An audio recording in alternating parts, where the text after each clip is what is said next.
attribué, il peut tout faire. D'accord. Voilà. Et il peut tout faire, pas un peu, il peut tout faire mieux que les autres. Combien gagnes-tu? Ah bah, c'est pas, ouais, moi je vais pas le cacher. Ouais. Si tu n'avais pas été ingénieur, quel métier tu aurais aimé faire? Footballeur professionnel, mais bon. Ouais. Bon, aujourd'hui au sein d'Elisa Studio, on est là pour interviewer, on a le plaisir d'interviewer Jean-Luc Warlet, ingénieur exercice sol et c'est sol. Et c'est sol Ouais. chez Dassault Aviation. Voilà. Ça va Jean-Luc? Ça va bien et toi? Super.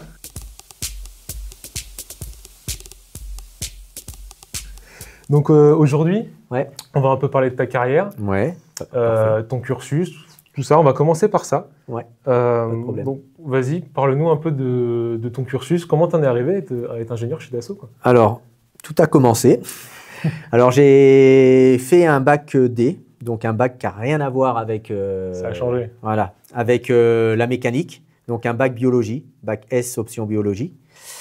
Après avoir fait mon bac, je suis parti en DUT génie mécanique et productique. Ok. Donc là, je me suis lancé dans la mécanique parce que je voulais essayer de faire de la mécanique auto. Automobile, d'accord. Ouais, au départ, c'était automobile. Et pendant mon année, disons mes années à l'IUT, j'ai commencé à me renseigner pour intégrer l'armée.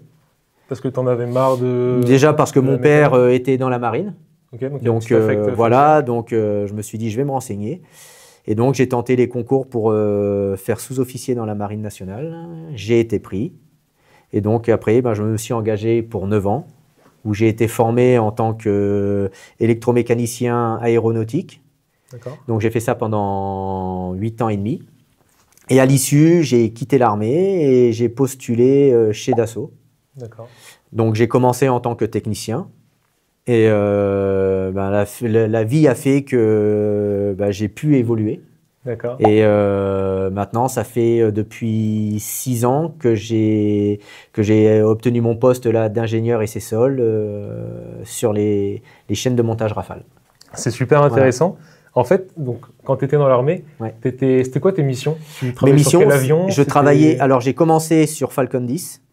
Où là, j'étais ce qu'ils appelaient dépanneur en ligne en tant qu'électromécanicien. J'ai fait ça pendant 3 ans et demi. Après, j'ai été muté sur le Rafale parce que j'ai eu la chance de voir arriver les premiers Rafales dans les forces militaires, donc en 2001. Et donc, j'ai pu commencer à apprendre du Rafale depuis 2001. Dès qu'il a été mis en service? Dès qu'il a été mis en service, voilà. Okay, donc j'ai fait ça pendant 3 ans. Après, la vie a fait que j'ai quitté l'armée et je suis venu sur Bordeaux et j'ai pu intégrer Dassault Aviation. Ayant fait du Rafale, ça m'a permis de rentrer plus facilement parce que quand j'ai postulé, ils mettaient de nouveau en route les chaînes de production pour le Rafale. Donc ils n'avaient pas de personnel qualifié. Et donc, ça m'a permis de... En fait, c'est super intéressant parce que tu n'as pas du tout un parcours typique. Ah non, du tout. Tu n'as pas fait d'école d'ingénieur? Du tout. Du tout. C'est avec l'expérience, avec mes acquis, j'ai pu justement... Ok, donc c'est concrètement, en fait, chez Dassault, ils ont vu ton expérience sur Rafale et autres, peut-être qui était un peu rare à cette époque, du coup. Au début, parce qu'on n'était pas nombreux. Les chaînes de Rafale, les personnes qui avaient fait les premiers Rafale marines, il y avait des anciens qui étaient partis à la retraite. Et les nouveaux, c'était des jeunes qui bossaient sur Mirage 2000, mais qui n'avaient jamais fait de Rafale. Ok, d'accord. Donc, voilà. Donc, après, j'ai pu justement intégrer le service où je suis en tant que technicien. Et forcément, j'ai pu évoluer et progresser. Monter les échelons. Voilà, monter les échelons petit à petit et avoir le poste que j'ai maintenant depuis 6 ans. Ok, d'accord. Et est-ce que c'est Dassault qui ont été te chercher? Non, ou c'est toi? C'est moi qui ai postulé, qui ai fait une candidature spontanée. Pourquoi Dassault? Pourquoi Dassault? Non, pas spécialement, mais pourquoi Dassault? Parce que quand je suis arrivé dans la région, avec les acquis que j'avais, forcément dans le coin... Il n'y en a pas 36, quoi. Il n'y en a pas 36. Donc voilà, après j'avais postulé chez Thales, chez Snecma, mais ayant fait du Rafale, je pense que le CV a fait que j'ai pu... Ça a bien marché, quoi. Ouais, ça a bien marché. Ok. Et maintenant, on est là depuis 20 ans. Ok.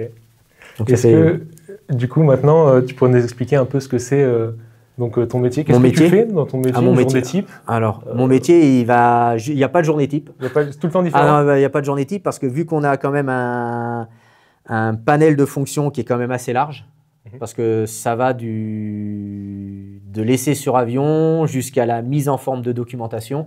Donc, voilà. Donc, on va dire une journée type, disons, ça commence normalement, nous, notre métier en tant qu'essayeur, disons ingénieur essai sol, bah, c'est de faire les essais sur avion. D'accord. Donc, on fait les essais sur avion. Donc, nous plus particulièrement, les essais électriques, les essais mécaniques, les essais hydrauliques, les essais moteurs. Voilà, il y a tout un tas d'essais qu'on fait sur avion. Okay. Donc, ça, c'est l'une de nos premières fonctions. Notre autre fonction, c'est de faire tout ce qui est suivi de l'avion en vol. Donc, on assiste l'ingénieur essai vol pendant les phases de vol de l'avion. On est dans une salle d'écoute où justement on suit l'avion et au besoin, on intervient pour donner des conseils si jamais il y a des pannes sur avion pour ne pas laisser l'ingénieur essai vol justement lui dans l'embarras. Donc s'il n'a pas la réponse, il va se retourner vers la personne et demander voilà pourquoi on a ça, qu'est-ce qu'il faut faire. Donc ça c'est l'autre mission. Notre mission c'est de faire aussi des formations. On est responsable des formations pour les techniciens de la chaîne Rafale. Donc les futurs essayeurs ont une partie pratique, donc ils déroulent les essais sur avion. Et après ils viennent chez nous pour suivre une formation théorique et là on leur apprend les différents systèmes avion. Pour qu'ils aient une vraie connaissance pour qu'ils aient une vraie connaissance de l'avion. Forcément. Voilà. Et après, bien sûr, en tant que, vu qu'on fait des essais, et ben là, on va aussi créer la documentation d'essais pour les compagnons. Et donc, voilà, c'est toute une mise en forme qui est faite en fonction des différents standards qu'on a maintenant sur les chaînes Rafale. On n'a pas que des avions français. On a des avions export, l'Égypte, la Grèce, le Qatar, les Indiens, les Indonésiens, il y en a beaucoup maintenant. Donc, et pour chaque standard, les essais peuvent être différents en fonction des options qui ont été choisies, quoi. Oui, parce qu'en fait, quand on achète un Rafale, en fait, c'est un petit peu à la carte, presque. C'est presque à la carte. En fait, c'est en fonction de ce que le client demande. Donc, après, il y a une base qui est toujours la même. Et après, il y a des petites technicités qui vont différer. Mais bon, c'est pas grand-chose. Mais le problème, c'est qu'il faut l'intégrer dans les FIEC. Il faut tout mettre en place, quoi. Okay, très bien. Et après, notre autre mission, c'est d'être en relation avec les clients lorsque l'avion il va être vendu ou lorsqu'il va y avoir des vols d'essai clients spécifiquement pour la France, où là, il va falloir répondre aux questions si jamais il y a des questions sur l'avion, suite à des pannes, suite à des anomalies qu'il peut y avoir. Il faut qu'on soit là pour répondre. Mais en fait, tu es un peu, on pourrait dire, responsable aussi de la chaîne, donc la chaîne de production, en fait. Nous, en fait, on est responsable de tout ce qui va avoir attrait au bon fonctionnement de l'avion, que ce soit au niveau de la chaîne, au niveau des essais en vol, au niveau du client. En fait, dès qu'il va y avoir une question, on va nous la poser à nous. On va te voir. Okay, voilà. Donc, dès qu'il y a un problème sur avion, c'est nous, on nous pose la question et bien sûr, il faut essayer de solutionner le problème. Oui, forcément. Ouais. Et petite question, bon, c'est vrai que tu as un travail qui est plutôt... tu n'es pas trop sur l'ordinateur, peut-être. On a une partie informatique. Une partie informatique. Pour la doc, forcément, pour créer la doc, ça se fait sur l'informatique. Après, on a de l'exploitation, tout ce qui est retour de vol, tout ce qui va être exploitation des points fixes, tous les enregistrements, en fait, on va être obligé de les exploiter. Et ça, forcément, ça se fait derrière un bureau. Ce serait quoi les plus grands défis que tu as rencontrés dans ta carrière? Ça peut être hors d'assaut aussi, hein, ta carrière militaire. Ma plus grand défi, c'est de créer, de faire ma famille, de faire ma famille. Voilà, ça, c'est un grand défi. Ouais. Parce que nous, quand on est arrivé dans le coin, en fait, on n'avait pas de famille dans le coin parce que j'ai quitté l'armée. Ma femme cherchait pour continuer ses études. Donc, elle m'a demandé, elle a été prise à Poitiers, elle a été prise ici, elle avait été prise du côté d'Amiens et elle m'a dit où c'est que tu peux trouver du boulot plus facilement. Donc, mon plus grand défi, ça a été de dire, on va là et on verra ce qui nous arrive. Et en fait, elle était étudiante, je quittais l'armée, donc on n'avait rien. Et donc, voilà, c'était le plongeon dans l'inconnu. Arrivant du militaire, forcément, le fonctionnement du civil, tu ne connais pas spécialement bien. Oui, il y a une adaptation à faire. Oui. Nous, on ne se rend pas compte, étant toujours. Dans l'armée, c'est l'armée, quoi. L'armée, on te donne un ordre, tu t'exécutes. Ouais. Dans le civil, c'est pas pareil. Okay. Donc voilà, donc ce défi, ça a été, je pense, le plus gros défi, ça a été de changer de vie, de passer de la vie militaire à la vie civile. Ok, d'accord. Voilà, partir dans l'inconnu en fait. Ok. Voilà. Et ça, tu as vu un avantage? Quelque chose Le salaire. Le salaire? Oui, le salaire. Directement, tu as été valorisé? Ah oui, oui, le salaire. C'est pas que tu es valorisé, mais dans l'armée, tu as un salaire de base. Si tu fais pas de mission, tu auras ton salaire de base. Tu auras beau faire 15 heures par jour, revenir le lendemain matin à 8 heures, tu n'auras pas d'avantage pécunier. Là, quand tu reçois tes premiers salaires parce que tu as fait 10 heures d'heures sup dans le mois et que toi, on te dit tu as ça et tu touches 500 € en plus par mois, tu fais waouh, ouais, ça fait bizarre.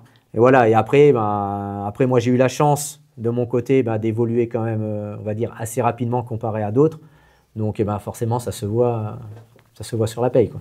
Okay, ouais. Donc, voilà. Okay. Et on voit beaucoup là émerger en ce moment des chasseurs de nouvelle génération, notamment avec le F-47 aux États-Unis, même les Chinois qui ont sorti un nouveau prototype. Ouais. Qu'est-ce que tu en penses? Est-ce que la France, elle a les outils? La France, et particulièrement Dassault, a les outils parce que de toute façon, ça fait plusieurs années que Dassault travaille sur le SCAF. Et le F-47, c'est ni plus ni moins qu'un copier-coller du SCAF. Disons, pour moi, c'est un copier-coller du SCAF. Okay. Parce que c'est... En fait, quand j'ai vu ça aux infos, tu avais l'impression qu'ils étaient en train de décrire le SCAF, quoi, avec un appareil maître qui, avec tout un système d'interopérationnalité, va communiquer avec des drones, avec du personnel au sol, avec tout ça. En fait, c'est tout un ensemble. Et en fait, quand j'ai vu ça, j'ai fait... Ouais, c'est le SCAF, quoi. C'est le SCAF. Ça fait des années qu'on... Et nous, c'est dommage, parce que ce qui bloque, c'est le relationnel entre les pays européens, avec l'Allemagne. Comme toujours. Voilà. C'est ce qui avait aussi fait que le projet de départ d'avion de chasse européen était tombé à l'eau. Voilà, disons, au début, on devait être dedans, et c'est tombé à l'eau. Et Dassault a bien fait, justement, de se lancer tout seul, parce que franchement, quand on voit le niveau du Rafale comparé à l'Eurofighter... Il n'y a pas photo, quoi. Et je me demande, typiquement, là, Dassault, ils ont pris l'initiative donc de construire un Rafale. C'est quoi la relation entre Dassault et l'État? En fait, l'État avait un cahier des charges. Okay. Et donc, Dassault a dit, nous, on est capable de faire un avion par rapport à ce cahier des charges. Voilà. Donc voilà. Ah oui, ils l'ont fait, et même bien. Ouais. Parce qu'on voit maintenant, là, parce qu'au début, c'est vrai qu'au début, tout le monde critiquait le Rafale. C'est un avion qui ne se vend pas, c'est un avion qui est, voilà, il est trop cher, il est ceci, il est cela. Mais quand le Rafale a commencé à faire ses preuves avec les premiers conflits internationaux qu'il y a eu, l'Afghanistan, l'Irak, et qu'on a vu ce que le Rafale était capable de faire, c'est un peu décoincé. Et depuis, voilà, on a eu plein de contrats, l'Égypte, le Qatar, l'Inde, la Croatie, la Grèce, les Abu Dhabiens, l'Indonésie, et ça continue encore et encore. Et... Si tu pouvais nous faire un petit pitch du Rafale, qu'est-ce que c'est ces avantages? Pour moi, ces avantages, c'est le seul, pour moi, avion omni-rôle. Donc un avion qui, en fonction du type de mission qu'on va lui attribuer, il peut tout faire. D'accord. Voilà. Et il peut tout faire, pas un peu, il peut tout faire mieux que les autres. D'accord. Voilà, pour moi, c'est ça, le Rafale. C'est la polyvalence, c'est un porteur, et le porteur, il te fait tout. Okay. Et c'est pour ça que maintenant, la marine a les mêmes avions que, disons, à quelques spécificités marines, parce que forcément, c'est un avion qu'à ponte. Mais voilà, les personnes qui travaillent sur le Rafale dans l'armée de l'air peuvent travailler sur les Rafales marines et inversement. D'ailleurs, il y a plein de collaborations, d'échanges qui se font entre l'armée de l'air et la marine. Et voilà, pour moi, voilà, cet avion, c'est le meilleur, parce qu'on parle du F-35.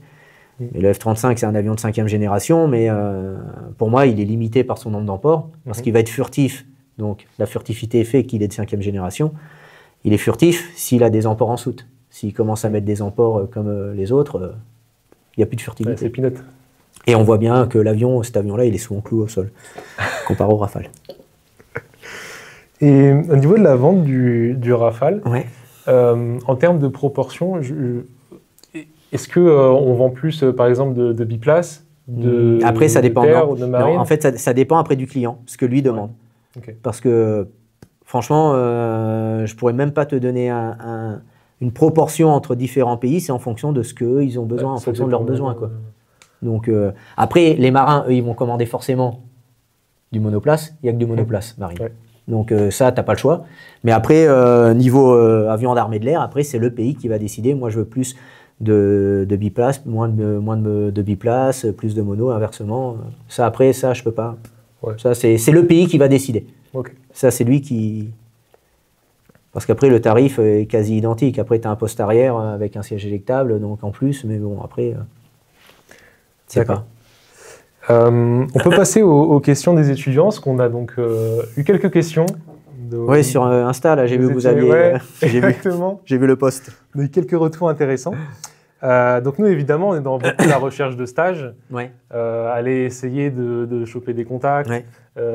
Et typiquement, Dassault, c'est une entreprise à faire rêver.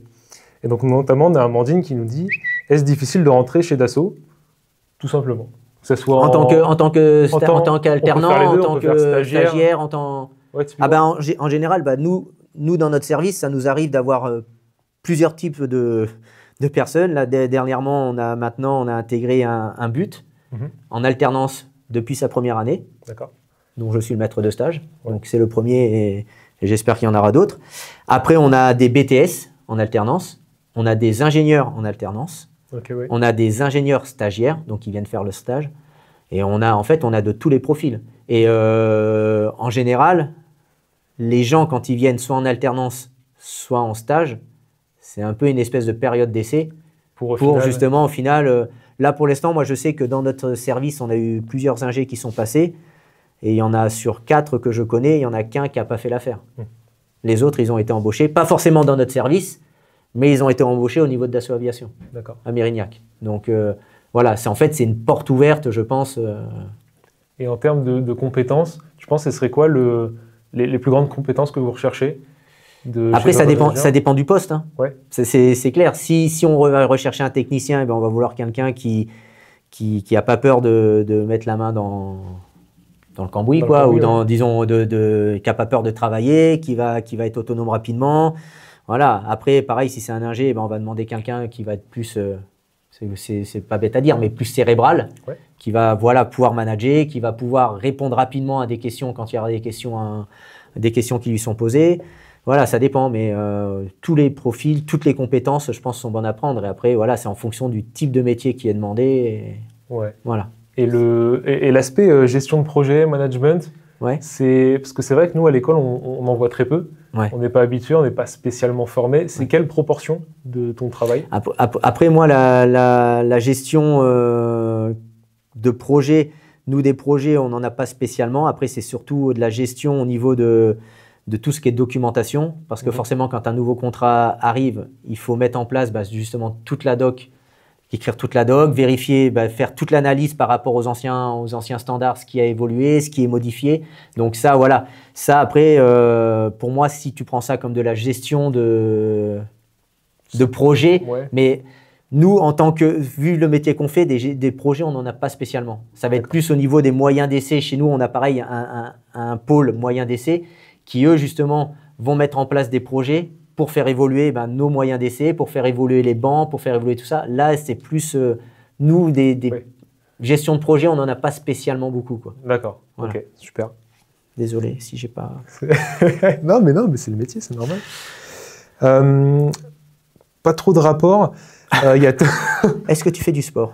Bon, c'est presque ça en plus. Ah, c'est vrai. Il y a Tom qui nous dit, est-ce qu'il y a des événements donc à Dassault, entre les entreprises type EAG, qu'on a à l'école, des événements sportifs? Entre les entreprises Dassault, oui. Oui, ok. Oui, ça, il y a des tournois qui sont faits. Moi, je sais que j'ai participé il y a des années, quand je suis arrivé chez Dassault au tout début, au tournoi inter-entreprises de foot. Il y a la même chose sur le rugby.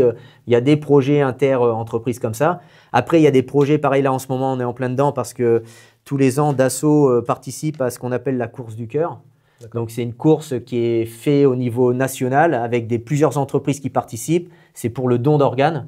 Donc, ils font une course, ils partent de Paris, ils vont jusque dans les Alpes, là, en courant, vélo, machin et tout. Donc, c'est tout un truc qui est suivi pour apporter, déjà pour promouvoir le don d'organes et pour récupérer forcément des fonds et tout ça. Et chez Dassault, en ce moment, justement, il y a des petits tournois qui sont organisés au sein de l'entreprise pour promouvoir le don d'organes. Donc là, ils ont mis en place cette année une petite compétition où je sais qu'il y a du rugby fauteuil. Alors que, voilà, donc je sais parce qu'ils ont demandé à tous les services d'essayer de créer des équipes pour...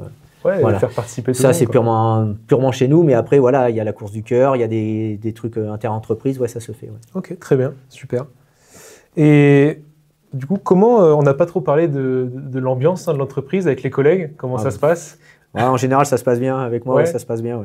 Non, ça se passe bien. Après, c'est toujours pareil. Après, ça dépend de la personne avec qui tu travailles, comment elle est, mais en général, il n'y a pas de... Ça se passe super bien. Ça se passe bien. Il y a toujours... Il peut y avoir forcément des personnes qui ne s'entendent pas, mais en général, de toute façon, on est là pour tous aller dans le même sens. On est là pour, déjà, la première chose, c'est ce qu'on nous dit quand on rentre chez Dassault. La chose primordiale, c'est la satisfaction client. Donc, si le client doit être satisfait, ça part du début de la chaîne jusqu'au plus haut échelon. Forcément, il faut que tout le monde aille main dans la main et dans le même sens, quoi. Mais après, voilà, je te dis, je ne vais pas te le cacher, ça arrive qu'il y ait des clashs. Forcément, je pense que c'est pareil chez vous. Tout le monde ne s'apprécie pas et voilà. Mais voilà, après, on fait en sorte justement qu'il y ait une bonne ambiance pour que tout se passe bien. On a une autre question de Tom, Tom très investi. Il est investi celui-là. Combien gagnes-tu? C'est pas, moi je vais pas le cacher. On a même fait le calcul avant parce qu'on avait préparé le truc. Je suis à 3 200 € net par mois, sans compter mon 13e mois.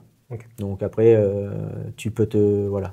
Et niveau, je sais pas, un ingénieur en entrée, c'est pareil en fin de carrière. En général, là, le premier échelon pour donc mon niveau là, c'est ce qu'on appelle F11. Et je crois que le plus bas, c'est... j'ai vu les chiffres cette semaine. Je crois que c'est 36 kilos à l'année. Mais en brut, sur 13 mois. Donc après, il faut faire le calcul. Ça va faire peut-être un 2005, je pense, net. Peut-être. Ça doit faire ça en net, ça doit faire ça. Après, bien sûr, déduction faite de tes impôts, de tout ce qu'il y a. Mais bon, évidemment. Et en fin de carrière, on peut espérer quoi après, ça dépend. Si tu vas très haut, tu peux aller très très haut. Après, mais après, moi, si j'arrive à évoluer comme je peux évoluer, je pense que je peux finir à 4 000 € net par mois. Voilà. Ok, très bien. On a aussi une question très pertinente. C'est vrai qu'on a du mal à trouver des stages. Faut-il être franc-maçon pour pouvoir avoir un stage chez Dassault? Non, je te dis, ils prennent de tout. Donc, tous les niveaux, tout... Après, c'est pareil, quand on va faire des demandes de stage, il y a des offres qui sont faites sur le site Dassault. D'ailleurs, si vous voulez aller voir s'il y a des propositions de stage, allez sur le site Dassault Aviation. Il y a une rubrique justement recrutement où il y a des offres d'emploi justement pour des alternances, pour des stages. Donc, il ne faut pas hésiter. Et après, c'est en fonction de la demande. Parce qu'en général, on va dire en candidature spontanée pour un stage, c'est rare. Parce que justement, en général, quand Dassault a besoin d'un stagiaire ou d'un alternant, ils vont émettre une demande de stage. Oui, sur ces entreprises-là, sur les grosses entreprises, dès qu'il y a besoin. Dès qu'ils ont des besoins. Et en général, tous les ans, de toute façon, c'est renouvelé parce que moi, j'en ai vu passer beaucoup des stagiaires dans notre service. En général, il y en a un qui part, il y a une nouvelle demande qui est faite. Donc, mais il ne faut pas hésiter, si vous voulez aller voir sur le site Dassault Aviation, il y a une partie recrutement et si les gens sont intéressés, ils trouveront peut-être leur bonheur. Ok, très bien. Donc, il n'y a pas forcément besoin spécialement d'un contact. De toute façon, dans tous les cas, j'ai déjà fait passer des CV pour des stagiaires, mais dans tous les cas, il faut que la personne soit inscrite sur le site Dassault et poser une candidature sur Dassault. Après, que quelqu'un intervienne en parallèle, ça peut aider, mais dans tous les cas, de toute façon, il faut que la demande soit déposée sur le site. S'il n'y a pas de demande de déposer sur le site, ça ira pas plus loin. Juste un CV comme ça, passé, même envoyé par Internet ou envoyé par courrier, de toute façon, il n'aboutira pas. Donc, c'est forcément... C'est pour ça que je dis, il faut aller sur le site Dassault Aviation, il y a une rubrique recrutement et... C'est fait, c'est carré et c'est comme ça que ça marche. Ok, super. Petite question, si tu n'avais pas été ingénieur, quel métier tu aurais aimé faire? Ou peut-être le métier que tu voulais faire quand tu étais petit Au début, c'était footballeur. C'était footballeur professionnel, mais bon. J'ai pas eu l'occasion parce que j'habitais une campagne profonde et le premier club qui a voulu me recruter, c'était à 30 km. Mon père était marin, donc il n'était pas là la semaine. Ma mère était nourrice, elle n'avait pas son permis et donc pour y aller, c'était difficile. J'avais été repéré, mais bon, c'est pas allé plus loin. Donc voilà. Après, je voulais faire pilote quand ça s'est tombé à l'eau. Et malheureusement, pilote, là j'ai pas, mais je porte des lunettes Et c'est rédhibitoire. Disons c'est rédhibitoire. Ça aurait peut-être pu le faire si j'avais su avant que ce que j'avais en fait, c'était pas rédhibitoire justement. Ah, d'accord. Parce qu'après, justement, quand j'étais dans l'armée, j'ai passé les tests pour faire mécanicien de bord. Et niveau visuel, en fait, c'est les mêmes tests que pour pilote et c'était passé. Ouais. Donc, finalement, voilà. Et finalement, voilà. Bon, après, je regrette pas. Hein. Ouais. Je pense que voilà, je suis plutôt pas mal. C'est effectivement la question de la production. La production, dans l'oreillette. Dans l'oreillette, évidemment, on me dit quels sont les avantages de travailler chez Dassault? Est-ce que tu as des choses en plus? Un avantage, déjà, c'est de travailler sur des produits Dassault Aviation, donc des produits de très haute technologie. Donc, je pense que le Rafale, quand même, c'est un avion sur lequel beaucoup de personnes aimeraient travailler. Bien sûr, ouais. Les Falcon, pareil, je pense quand même que ce n'est pas des avions de Monsieur Tout-le-Monde. Donc, en plus, ce sont quand même, pareil, des avions qui ont une technologie qui est très avancée. Et après, bon, il ne faut pas se le cacher, après, on a des avantages pécuniaires quand même. Oui. Donc, parce qu'on parlait du salaire, mais après, on a des avantages participation, intéressement qui ne sont pas négligeables non plus. Okay, d'accord. Donc, voilà. Ouais, Dassault est une boîte où il fait bon vivre. Voilà. Après, on a un bon CE. Ça, il faut le savoir, on a un bon CE. C'est quoi un CE pour ceux qui savent? Comité d'entreprise. D'accord. Donc, et on a des avantages pour partir en vacances et voilà, quoi. Ok, d'accord. Ouais, c'est génial. Et si, pas obligé de répondre, hein, s'il y avait des points négatifs, par contre, ou en généralement la vie en entreprise, hein, pas forcément Dassault, sinon. Après, les points négatifs, franchement, là, à chaud, il y en a forcément. Ouais. Hein, mais, ça ressort pas directement. Ouais, ça ressort pas directement. Il faudrait vraiment que... Après, voilà, après, c'est vrai que là, on est en pleine montée en cadence et forcément, peut-être le point négatif, c'est que y a du recrutement qui est peut-être fait et ça manque un peu de formation, quoi. Ouais, mais après, voilà, c'est difficile. Le problème, c'est difficile d'allier augmentation de production et faire de la formation en parallèle. C'est vrai que voilà, faudrait qu'on ait plus le temps de former les gens, mais bon. Après, voilà, c'est peut-être un petit point négatif, mais bon, c'est pas non plus. Après, on est là justement pour faire en sorte que tout se passe bien. Donc. Super. Bon, maintenant, on va passer à un petit format phrase à trous. Oh merde. Assez surprise. Faut que je trouve des mots. Non, pas compliqué. Je vais te dire une phrase. Ouais. Tu dois la compléter par un mot simple ou une suite de compliqué. Ou compliqué. Fais comme tu veux. On va commencer. Alors, un bon ingénieur, selon moi, c'est quelqu'un qui écoute. Ce que j'aime dans mon boulot. Mon boulot. Non, franchement, ce que j'aime dans mon boulot, ouais, c'est déjà c'est de travailler sur le Rafale, quoi. En revanche, si je devais changer quelque chose dans mon travail. Je ne vais pas dire mon chef, c'est pas vrai. Non, je sais pas ça. Si je vais changer quelque chose dans mon travail, franchement, si je fais ce travail, c'est que justement, j'apprécie ce que je fais. Donc, franchement, j'ai rien qui me vient en tête. Franchement. Ma matière préférée à l'école, c'était les maths. Les maths. Étudiant, j'étais plutôt feignant. Si tu avais, là, pour finir, quelque chose à dire aux étudiants qui nous écoutent, ce serait quoi? Franchement, moi, j'ai pas eu la chance de pouvoir faire justement ce que vous êtes en train de faire, là, une école d'ingé. Franchement, foncez, travaillez, faites le nécessaire pour y arriver parce que ça paye. Franchement, ça paye. Parce que moi, là, le poste que j'ai attendu presque 30 ans pour l'avoir. Vous avez peut-être le moyen de l'avoir juste après votre sortie d'études. Donc, bossez. Faites le nécessaire. Maître mot, travailler, évidemment. Ouais, je suis désolé, mais bon. Faut travailler. On a rien sans rien. Ouais, t'as peut-être des choses à rajouter Non, tout va bien. Faites du sport aussi. Bon, ça marche. Merci beaucoup pour ta présence. Y a pas de souci, ça m'a fait plaisir. C'était vraiment un honneur de te recevoir, d'être notre premier invité chez Visa Studio. Non, c'était top. Et puis on se retrouve une prochaine fois pour une prochaine interview avec quelqu'un d'aussi passionnant. Merci. Merci à vous. Bravo.